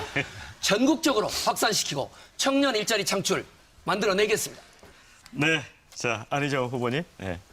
예, 정부를 이끄는 저희들 입장에서 당장 구체적으로 약속할 수 있는 분야는 국가 재정이 투입되어서 당장 늘어나는 일자리 분야에 대한 약속만큼은 저희들이 확실하게 약속할 수 있습니다. 그 분야가 이제 우리 이재명 후보님이나 문재인 후보님 지금 말씀하고 계시는 공공 분야에서의 공공 서비스, 공공 복지, 돌봄 서비스 등 국방 다양한 분야에서의 공공의 일자리 창출을 효과적으로 하겠다는 약속입니다. 예, 저도 그 기조를 공유합니다. 다만 지금 현재 우리 최성 후보님이 잠깐 걱정을 해주셨는데 미국의 연준이 금리를 인상하기 시작했습니다. 우리에게는 좀 아주 매우 심각한 상황으로 향후 2, 3년을 대비해야 합니다. 현재 1,400조에 이르는 가계부채에 현재의 상태에서 이율이 오르면 원리금을 낼 수 없는 가게들이 우후죽순으로 늘어납니다. 대략 잡아도 111만 가구 정도가 된다고 그럽니다. 또한 현재 지금 대우조선을 포함해서 현재의 영업이익으로 도저히 운영이 안 되는 많은 산업들을 우리는 지금 가지고 있습니다. 이 산업 구조조정해야 합니다. 그래야만 세순이 올라와서 거기서 우리의 일자리가 만들어집니다. 이러한 분야에 대한 정부가 어떻게 위기를 대응할 것인지에 대해서 저는 세 가지로 말씀을 드렸습니다. 지금처럼 개방형 통상국가 안보회구를 튼튼히 해서 경제 영토를 넓히겠습니다. 혁신주도형 경제성장을 통해서 R&D와 교육, 대학 정책을 강화함으로써 새로운 산업과 투자가 일어나도록 하겠습니다. 민주적 시장 경쟁을 통해서 노동시장의 정리 그리고 임금 격차를 해결하기 위한 동일가치 노동, 동일임금 등 사회적 제도를 혁신하겠습니다. 이런 틀을 통해서 장기적인 우리의 일자리 구조를 만들어내겠습니다. 네, 뭐 이제 그 약간씩 시간도 오버하고 이런 그 후보님도 계시기 때문에 우리 문 후보님하고 이재명 후보님께 한 30초씩 두 분께만 기회를 드리겠습니다. 제가 먼저 하는 게 어떻습니까? 네. 왜냐하면 기회를 드리려고 그래요, 우리 문 후보님한테. 자꾸 시간이 흘러갑니다. 네, 제가 아까 그 말씀 드렸지 않습니까? 81만 개의 공공 일자리를 만든다고 하셨는데 실제로는 17만 개밖에 없고 64만 개는 이미 있는 일자리의 질 개선이더라고요. 제가 내용을 들여다보니까. 일단은 재원을 어떻게 만들지 하는 얘기 한 말씀 좀 부탁드리고요. 또 한 가지는 국민들한테 왜 81만 개라고 얘기를 했냐. 이 뻥튀기 공약 아니냐. 좀 이 말씀 한번 드리고 싶습니다. 네, 문 후보님. 재원 대책은 제가 이미 밝혔기 때문에 네네. 따로 뭐 이 네. 자리 아깝게 예. 쓸 생각은 없고요. 네. 이 우리가 경제 민주화 이야기하고 또 재벌 개혁을 이야기하는데 경제 민주화와 재벌 개혁을 이야기하는 그 목표도 궁극의 목표는 결국은 일자리와 노동 문제를 해결하는 데 있습니다. 대기업과 중소기업 간의 거래를 공정하게 만들어서 하청 중소기업들을 살리고 그래서 중소기업들의 처우를 높여주고 거기에 대해서 동일 기업 내 동일 가치 노동, 동일 임금 원칙을 법제화해서 정규직과 비정규직, 남성과 여성 임금 격차를 없애고 또 공정임금제 도입해서 대기업과 중소기업 간의 네. 임금 격차를 완화시켜주고 이렇게 하는 것이 결국은 경제민주화 또 재벌개혁의 궁극의 목표라고 생각합니다. 경제민주화 이렇게 하면 다들 재벌개혁만 이야기하는데 그것이 아니다라는 말씀을 드리고 싶습니다. 네, 지금 더불어민주당 제가 대선 후보 말씀드린 것도 경선 대답을 안 토론이 하셨어요. 진행되고 있는데요. 자, 오늘 토론이 아주 좀 뜨거워서 그런지 다음 대통령에게 바라는 점에 대해서 시청자 의견도 지금 굉장히 많이 올라오고 있습니다. 유료 문자 샵 1500으로 들어온 의견 몇 건 소개를 해드리고 마무리하도록 하겠습니다. 휴대전화 끝번호 5772번님께서 주신 의견입니다. 과거와 단절할 수 있는 후보가 대통령이 되었으면 좋겠습니다. 이런 얘기를 해주셨고요. 아마 그 대통령이 되셨어도 과거하고 단절할 수 있어야 된다. 그런 의미인 것 같습니다. 그다음에 0202 사교육에 대한 대책 꼭 부탁드립니다. 그다음에 7371 몸이 아파서 앓고 있을 때 가장 우선되어야 할 것은 진단인데 진단은 이미 나와 있습니다. 완전한 치료도 이 건강한 대한민국을 만드는 대통령을 원합니다. 이런 의견 주셨고요. 2781번입니다. 처음과 끝이 같은 대통령을 필요로 합니다. 국민들을 위한 공약들을 선거 때만 쏟아내는 것이 아니라 약속을 끝까지 지키는 리더가 되셨으면 합니다. 마지막 언급이 아주 특히 저는 마음에 와 닿는 것 같습니다. 자, 의견 주신 모든 분들께 감사드리고요. 시간 관계상 모든 의견을 다 소개해드리지 못했는데요. 자, 주신 의견은 일요토론 홈페이지를 가시면 바로 확인하실 수 있습니다. 자, 이제 시간이 얼마 남지 않았습니다. 그래서 그 네 분에게 마무리 시간 한 30초씩을 드리겠습니다. 저희가 추첨을 했는데 순서가 지금 안희정 후보가 먼저십니다. 네. 민주당을 사랑하고 지지해 주신 국민 여러분, 그리고 지난번 선거에서 새누리당과 박근혜 대통령을 찍었지만 촛불광장에 함께 참여해 주신 국민 여러분, 저 안희정이 새로운 대한민국의 길을 만들어 보겠습니다. 기존의 진영을 뛰어넘어 보겠습니다. 국가의 위기 때문입니다. 우리는 새로워져야 합니다. 안보, 경제, 그리고 정치의 위기를 극복해내는 다음 정부를 만들고 싶습니다. 저의 모든 제안은 바로 그런 새로운 대한민국을 향한 도전입니다. 국민 참여 경선에 많이 참여해 주십시오. 새로운 역사를 만들어내겠습니다. 감사합니다. 네, 최성 후보님. 네, 최성입니다. 당장의 인지도와 지지도에 너무 연연해하지 마십시오. 이명박 대통령, 박근혜 대통령 얼마나 인지도 높고 지지도 높았습니까? 나라 꼴이 이 모양입니다. 누가 적격인지, 누가 청렴한지, 누가 북핵 위기, 경제 위기를 극복할 수 있는 준비된 후보인지 지켜봐 주십시오. 저 최성, 청와대, 국회, 재선시장으로 청렴하고 풍부한 국정운영 경험으로 세월호 같은 위기에 대한민국을 구조해내겠습니다. 최성, 이름 기억해 주십시오. 자, 이재명 후보님. 네, 국민 여러분, 이재명입니다. 평생을 공정한 나라 만들기 위해서 치열하게 살았습니다. 그래서 최성 후보가 말하는 전과도 한 2개 생겼습니다. 저는 저의 모든 것을 바쳐서 이 나라, 억울한 사람 없는 나라 만들려고 했습니다. 앞으로도 국민 여러분이 바라시는 나라, 공정한 나라 아닙니까? 대통령과 정치 세력이 바뀌는 게 아니라 그야말로 우리의 삶이 바뀌는 공정한 나라, 이재명을 통해서 만들 수 있습니다. 세력 부족 걱정하지 마십시오. 제가 민주당의 후보가 되면 민주당이라고 하는 거대한 정치 세력이 저의 세력이 됩니다. 세력이 많으냐가 아니라 능력이 있느냐, 실천할 수 있느냐를 가지고 판단해 주십시오. 저는 한다면 했습니다. 말한 건 다 지켰습니다.